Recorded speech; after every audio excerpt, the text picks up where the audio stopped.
జగన్ రెడ్డి గారి పరిపాలన పూర్తి అస్తవ్యస్తంగా అసలు ఎవరికి ఎటువంటి న్యాయం జరగట్లేదు.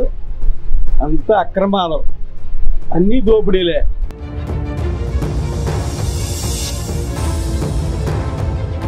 అభివృద్ధి అనేది ఏమి లేదండి. మీరు ఏ రోడ్ల మీద వెళ్ళినా గోతులమయం, కొత్త రోడ్లు వేసినవి లేవు.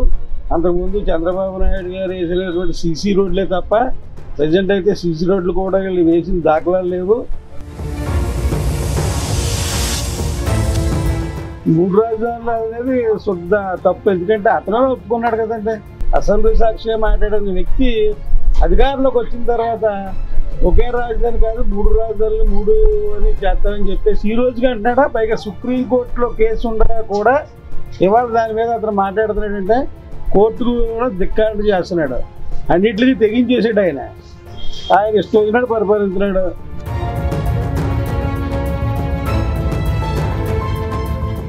పరిపాలన అంటే అన్న అన్నింటికి రేట్లు బాగా నిత్యావసర సరుకులు అన్ని రేట్లు పెరిగిపోయినాయి. పేదవాడు అన్నవాడు తింటాకి లేకుండా చాలా ఇబ్బంది పడుతున్నాడు. ఎరక ఆయిల్ ప్యాకెట్ 78 రూపాయలు అలా ఉండేదన్న, ఇప్పుడు 150 రూపాయలు అలా అవుతుందండి. మాకు రోజు కూడా 300 రూపాయలు అండి. బతకాలంటే ఇంట్లో మొత్తం ఫ్యామిలీ పోషించాలంటే ఎలాగన్నా?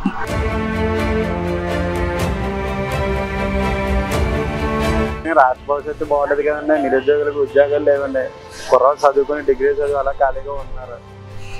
జాబులు అంటూ లేవు. అలాగా తల్లిదండ్రులు పెంచే పోషకరణ చెప్పి తల్లిదండ్రుల మీద చదువుకునే కుర్రాళ్ళేమో ఆధారపడి ఉంటున్నారు. జగన్ ప్రాజెక్టులు లేవు సార్. ప్రాజెక్టుల్లో ఏమీ లేవు. ఏదో మా డబ్బు అంటే వేస్తున్నారు కానీ దానివల్ల ఉపయోగం ఏమి లేదు రాష్ట్రానికి. కానీ ఏమీ ఉపాధి లేదు జనానికి.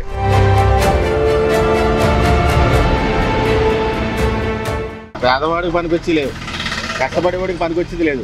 ఆ ఓట్లే కావాలి అతనికి. అతను సెంటున్నర మాకు ఇస్తున్నాడు, ఆ సెంటున్నర కూడా ఇవ్వలేదు. అతన్నే సెంటున్నరలో ఉండమనండి. అతనికి ఎంత బంగ్లా కావాలి అతనికి? మాకు ఆ సెంటున్నర కూడా దిక్కులేదు అక్కడ.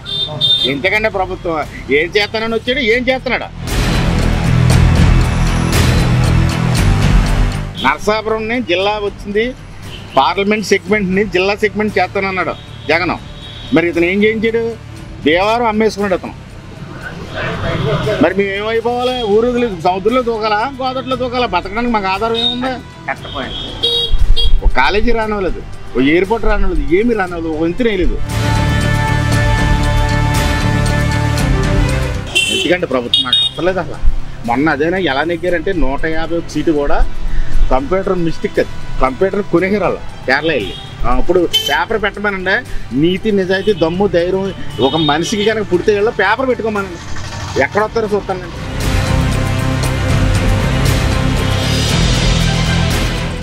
కట్ట కదండి అన్ని రేట్లు పెంచేసి కొంచెం ముందుగా నుంచి అన్ని మేము మానేస్తాం ఎలాగని చెప్పి మళ్ళీ అదే రేట్లు ఎక్కువ పెంచడం వేస్ట్ కదన్నా. క్వాలిటీ లేదు. పక్క రాష్ట్రాలు వెళ్ళి తాగుతున్నారు. అలా తాగిన వాళ్ళు ఎవరు కూడా మళ్ళీ లేకట్లేదు. చాలా ఘోరంగా ఉంది.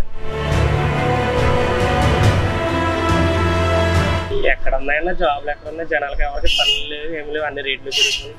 వచ్చిందా 3 రాజధానులు మీ అభిప్రాయం ఉంటారు? ముందు ఒకటి చేస్తానన్న తర్వాత ఏదైనా చూసుకోవచ్చాను. ముందు వాళ్ళు 3 ఒకటి చేస్తే సరిపోతాను. ఏం జగన్ పాలన అండి? పేదవాళ్ళని పట్టించుకునే పార్టీ ఇది. ఓట్లు వేయించుకున్నారు, కార్పొరేటర్లు వచ్చారు, అవి చేస్తాం ఇవి చేస్తామని అంటున్నారు కానీ ఏమీ చేయరు. పేదవాళ్ళని పట్టించుకోరు. మన మరబోయి వాళ్ళకి చెబుదామన్నా కానీ వాళ్ళకి ఇరు.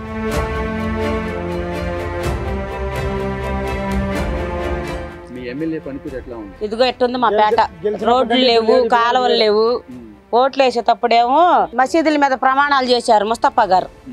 వాళ్ళ అమ్మ మీద ప్రమాణం చేశాడు, మీకు రోడ్లు, పంపులు, వ్యాపారాలు, హౌసింగ్ లోన్లు, మీకు ఏ సమస్య ఉన్నా మేము హామీ అని అన్నాడు.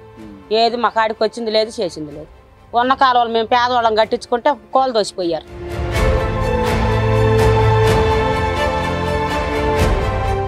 సంక్షేమ ఫలాలు పింఛన్లే కండి ఇంకా ఆయన ఇచ్చేది ఏమి ఇస్తున్నాడు?